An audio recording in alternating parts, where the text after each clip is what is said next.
Why do good contracts matter? For a lot of people, they don't give a lot of thought to contracts until there's a problem. A lot of people search the internet, and that's a common way for businesses to find contracts here in the modern times, because there's a lot of them out there and you can find them. The problem is, of course, that those contracts you find on the internet are generally not tailored to you and your business and your specific needs.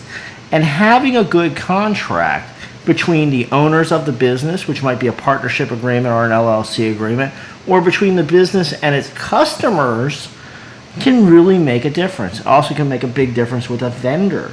When you're looking at who you're doing business with, that contract, while it may seem like a formality and a detail early on, becomes a critical document when there's a disagreement. So you want to build those contracts well, and you really want to read them. That's why most people that are experienced will bring a lawyer in to look at the contract. And what does a lawyer do?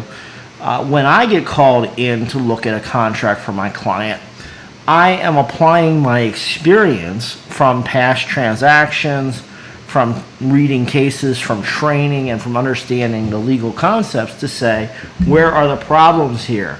Is this a valid contract? Does it work?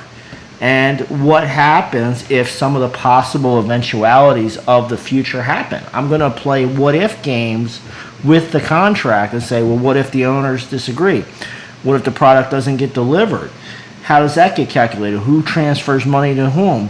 What happens if the person doesn't pay? Let's say I'm selling a company over time and there's an installment payment provision. I want to look at that. So you really want to ground in good contracts because they protect you when things go wrong. And it's great to know where everybody's going and what's happening, because the court system is expensive and uncertain. And that's why transactional lawyers like myself that do deals prefer to avoid the court system, because we just don't know what's going to come out of that black box.